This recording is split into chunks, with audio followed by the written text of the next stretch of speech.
Hello, my name is Sharon Crandall and I am a personality manager. I am trained to assess your personality traits by measuring your facial and other physical features. For example, your verbal traits are in the mouth area. Your emotional traits are in the area of your eyes.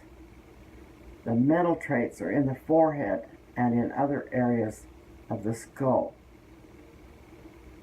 The physical traits correspond with areas in the brain that reveal your action versus thinking, or action versus emotional. You have ESP traits that are shown in the head. You have part of the brain that inclines you to be a couch potato or very, very physically active. All of your traits and gifts are your likes and your dislikes.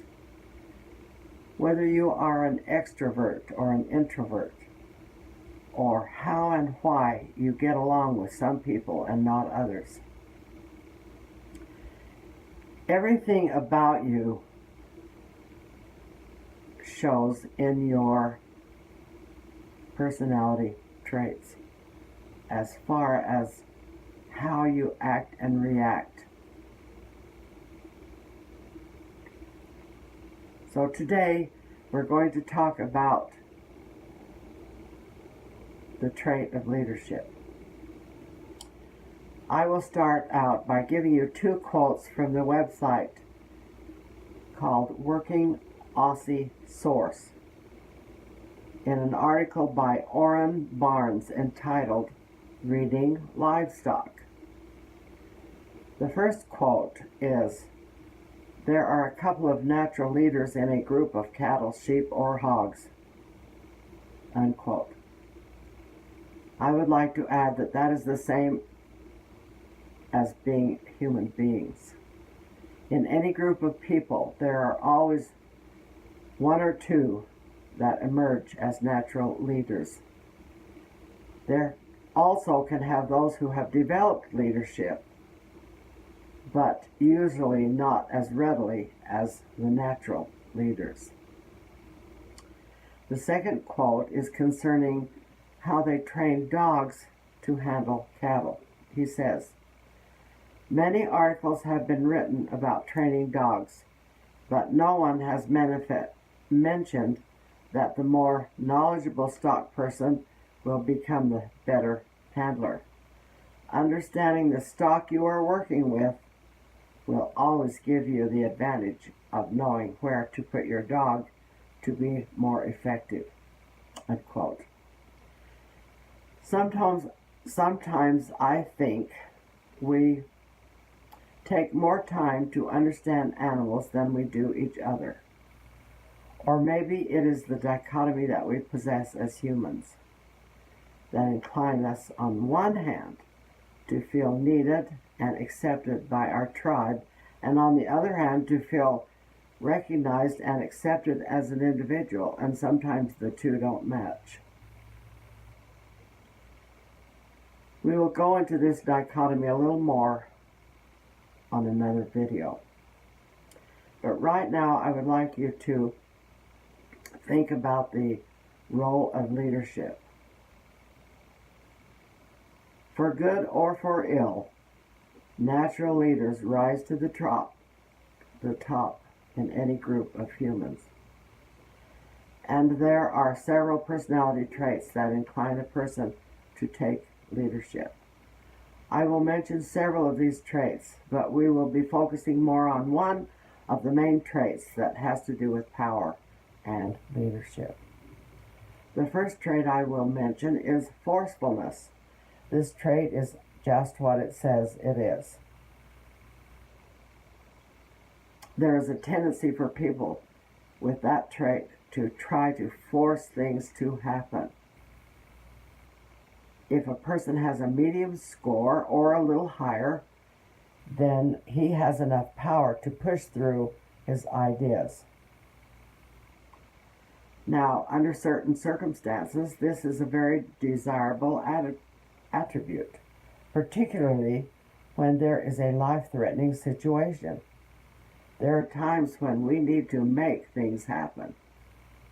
The challenge is that this trait can get out of hand, more particularly when combined with the fight traits or the stubborn traits or other traits like that. So this trait needs to be controlled, and it can be.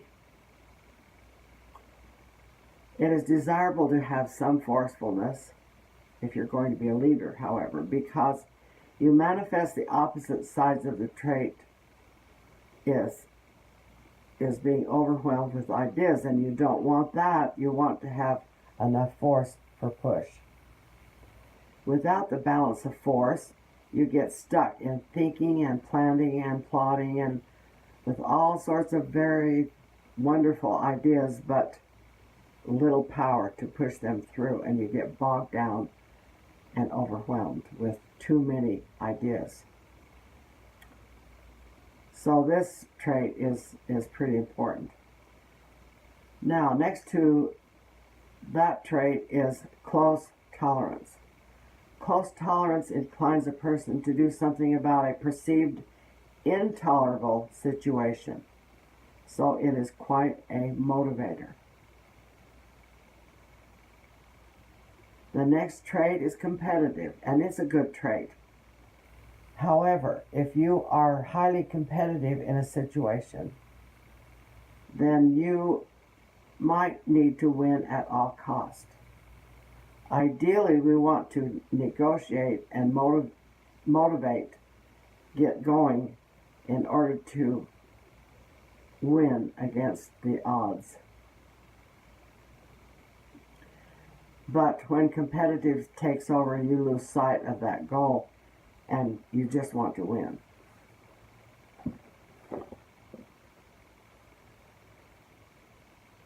With managing that trait, it is an advantage in leadership. The next trait to talk about is ego balance. This makes people want to seek the limelight. It also makes us feel the need to become excellent in our field. But you can get so tied up in how you look and how things appear to others that you lose sight of the best or the right thing to do because you don't want to lose face. Positive, then, is that it pushes you to build a good future. You want to do well, you want to look good, you want to be successful. So that's can be a really good thing. Now, the opposite of forward ego balance is backward ego balance. Now, this person is usually more of the introvert, generally speaking. But sometimes he is motivated to take good care of people in such a way that he wants to take action in that regard and to make things better in people's lives because he has a natural considerateness that comes with the trait. So then there is the trait of emotionality versus handling things logically.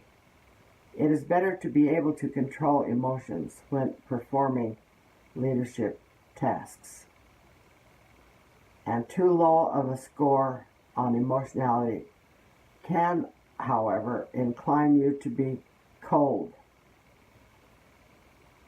You need to have enough logic to be realistic, but you also need enough emotionality to care. And so looking at that trait and where you are on that trait and where you want to be, which you can develop, is a very important thing. Okay. Now there's another good trait that is very good for leadership, and that is critical perception, because it inclines you to see what is wrong or flawed in any situation, and you have a need to fix it. So now the next trait is idealism. Now, idealism is an advantage depending on the situation. It is good to be motivated to bring to pass the ideal, but it is also an advantage to be able to keep things practical, which is the opposite of idealism. Idealism can push you to be a perfectionist, which has been advantage. It has been an advantage and a disadvantage.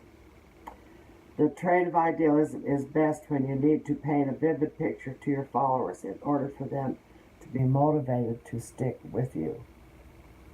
The opposite trait is realism, which is great to motivate others to take care of things that are pressing at the moment and not wait for the ideal because something must be done now.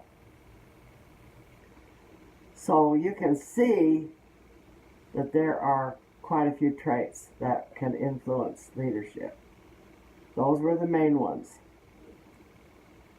So, in order to be a good leader, you need to understand all of these traits and how they work into your own goals. Your traits are then combined that will affect your leadership style. Different traits have different motivations.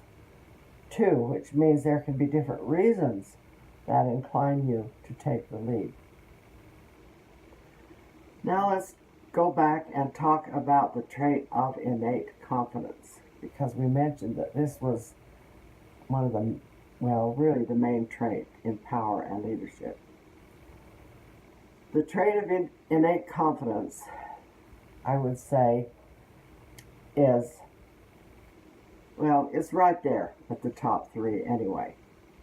So let's talk about innate confidence.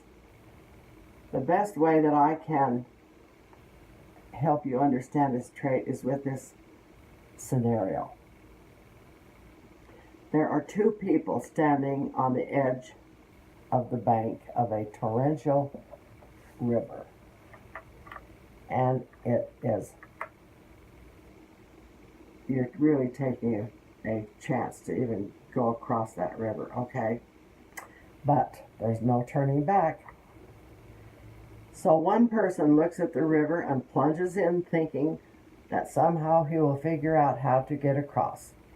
He thinks that if he gets into trouble, a log will float by or someone will help him, or there'll be a branch or something that will be there, maybe a rock or something to climb on. The other person feels totally overwhelmed at the sight of the river.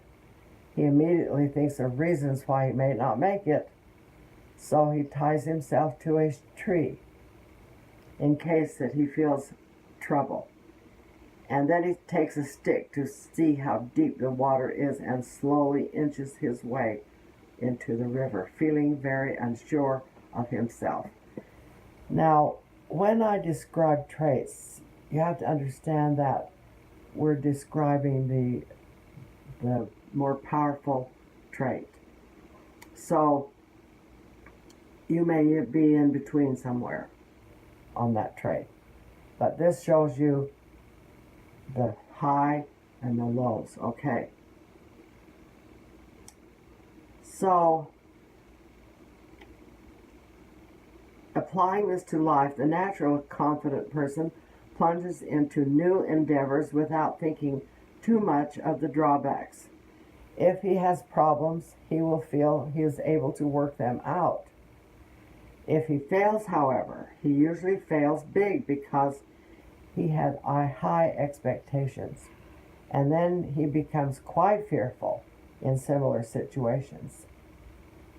The person who is unsure of himself at first slowly ventures into new endeavors.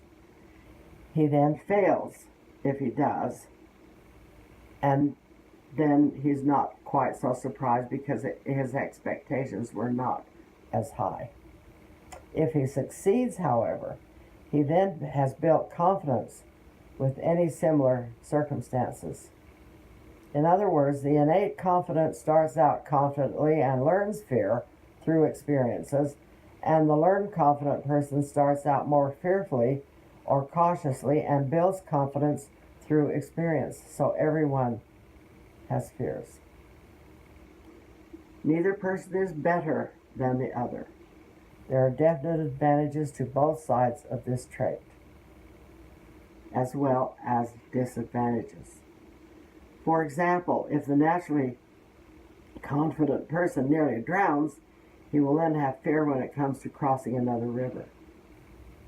If the naturally cautious person has a good experience, he then will have more confidence than the other guy because he's been there, done that. So what you're looking for is the wider and shorter the face, the more you are on the innate confidence side. And the longer and narrower your face, the more you are on the learned confidence side.